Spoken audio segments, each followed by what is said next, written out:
Imagine walking down a busy city street when the sky turns blinding white. A nuclear bomb detonates, just 2 kilometers away. At this distance, the shockwave acts like a wall of solid iron moving faster than a bullet. According to nuclear blast data, your chances of surviving this initial blast wave are practically non-existent. But what if you didn't just survive it once? What if, exactly 72 hours later, you were standing right in front of another one? Meet Tsutomu Yamaguchi, a man who shattered the laws of probability to become the only officially recognized double survivor of the atomic bomb. He didn't just survive the twin terrors of the 20th century, he lived through the fallout to reach the age of 93. This isn't a story about magic or luck. It is a terrifying sequence of micro-decisions, physics, and a signature stamp that changed history. To understand how he dodged the end of the world twice, we have to trace his steps down to the exact minute. Our story begins in August 1945.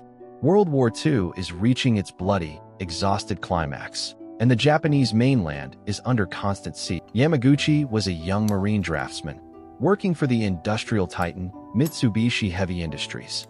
He had just spent 3 grueling months away from home in the industrial hub of Hiroshima, designing transport ships for the Navy. August 6th was supposed to be his absolute last day. His bags were packed, and his ticket home was in his pocket. At 8 a.m., Yamaguchi began his final walk toward the Hiroshima train station, thinking of his wife and infant son. But midway to the platform, his hand struck his pocket. He stopped cold. He had forgotten his hanko. In wartime Japan, this personal identification seal was mandatory.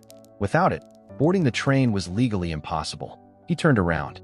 He began walking the 2 miles back to the Mitsubishi shipyard to retrieve the tiny piece of wood. That single, mundane oversight changed his geographic coordinates by exactly 2 miles. At 8:15 a.m., while Yamaguchi was walking across the shipyard grounds, the American bomber, Enola Gay, opened its bay doors. The world's first operational atomic weapon, Little Boy, detonated 580 meters, directly above central Hiroshima. Yamaguchi later described the visual as an unnatural, magnesium-white glare that stripped the color out of the world. He was 2 kilometers from ground zero. Instantly, his basic air raid training took over his central nervous system. He dropped flat into an open irrigation trench, pressing his face into the wet earth. He covered his eyes to prevent blindness and wedged his thumbs into his ears to save his eardrums from the massive overpressure. Then came the shockwave. The air pressure alone tore through the shipyard, lifting his body completely out of the ditch. A co-worker who had been walking just yards ahead of him was instantly obliterated by the thermal radiation wave. When Yamaguchi opened his eyes, the morning sun was gone. A massive shroud of pulverized dust and soot had turned day into night. His clothes were shredded. The entire left side of his upper body was covered in severe, weeping radiation burns. His eardrums were ruptured. The world around him was entirely silent, moving like a grotesque, black and white, silent movie. Bandaging his arms with torn cloth, he stood up and began navigating through the ruins of Hiroshima to find the railway line. As he walked, a highly toxic, radioactive black rain began to fall from the mushroom cloud, coating the survivors in poison. To reach the station, Yamaguchi had to cross the Oda River. The bridges were gone. He had to swim through a current, choked with casualties. Against all rational logic, the evacuation trains on the perimeter of the city were still functional. He dragged himself onto a car packed with severely burned, silent refugees. The train pulled away from Hiroshima that night. The tracks were headed to the southwest peninsula. Yamaguchi was going home to the one place he felt safe: Nagasaki. This is where the story shifts from a historical tragedy into a mind-bending twist of fate. He genuinely believed he had escaped the end of the world.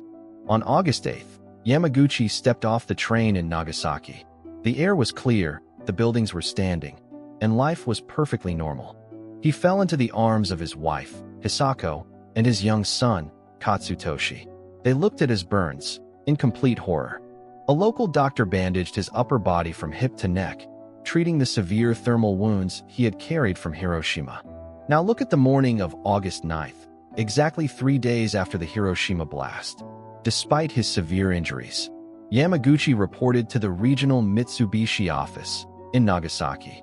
Wrapped in thick gauze and burning with an intense fever from radiation sickness, he reported to the Nagasaki office of Mitsubishi. At 11 a.m., he sat down across from his regional supervisor to deliver his official report on the destruction of the Hiroshima assets. Yamaguchi explained that a single weapon had leveled the city. The supervisor, an old-school engineer, grew angry. The boss accused him of exaggerating. He argued that it was scientifically impossible for a single bomb to possess the physical energy to flatten a city. The manager looked him in the eye and said, "You are an engineer, Yamaguchi. How can one bomb destroy a whole city? Have you lost your mind?"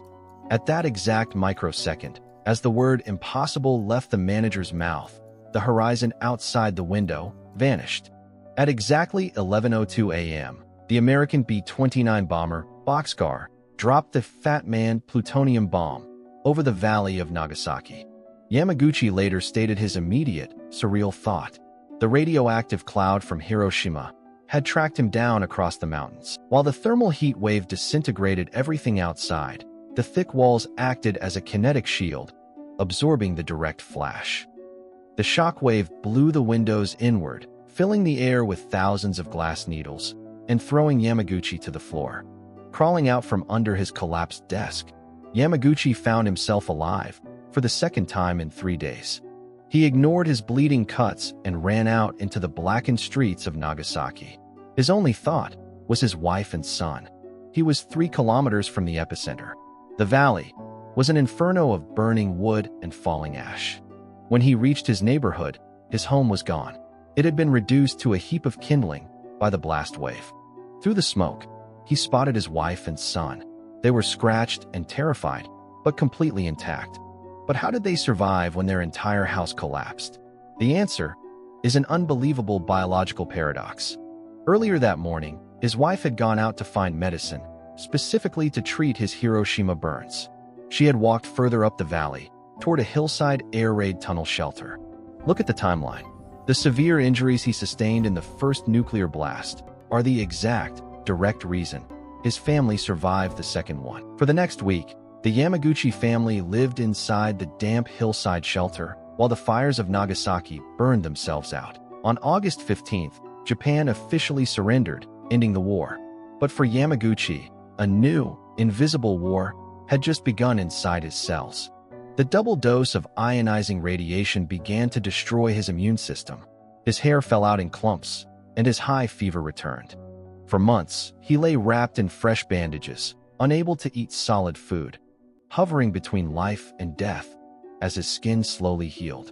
For weeks, his white blood cell count dropped precipitously, leaving his immune system completely defenseless against the slightest infection. Yet, while thousands of survivors succumbed to the fallout over the coming months, Yamaguchi's body began to mount an unbelievable biological counterattack. Slowly, against every established medical expectation of the era, his fever broke. His skin began to scar over, and his hair grew back. His bone marrow began producing fresh, healthy blood cells at an unprecedented rate, completely reversing the cellular damage. But surviving the blast waves was only half the battle. Now, he had to survive a society that didn't want to acknowledge he existed. In post-war Japan, survivors of the atomic bombs, known as Hibakusha, faced severe social and economic discrimination. Many companies refused to hire them, fearing they would be perpetually sick, and many struggled to find marriage partners due to unfounded fears of genetic mutations. To protect his family and build a career, Yamaguchi chose absolute silence. He buried his past and returned to work as an ordinary draftsman. For decades, he lived a completely normal life. He never publicly spoke about what happened to him in August 1945, not even to his children. 50 years passed silently. The world moved on, entering a new millennium, and Yamaguchi grew into an old man in a peaceful, rebuilt Japan. But in the early 2000s, as he entered his late 80s, something shifted inside him. The silence became a burden he could no longer carry. He was diagnosed with terminal cancer, a delayed gift from the radiation he had absorbed over half a century earlier. Realizing his time was short, he picked up his pen. He decided that the world needed to hear his story before it was too late. he became a tireless advocate for peace. In 2006, at 90 years old, he traveled all the way to the United Nations in New York to speak to world leaders. Standing before the assembly, the old draftsman delivered a simple, unforgettable message. "I hate nuclear weapons because of what they do to human dignity." In 2009, the government of Japan officially recognized him as a Nijuu Hibakusha, the world's only officially certified double atomic bomb survivor. On January 4, 2010, Tsutomu Yamaguchi passed away peacefully at the age of 93, leaving behind a legacy that defied biology itself.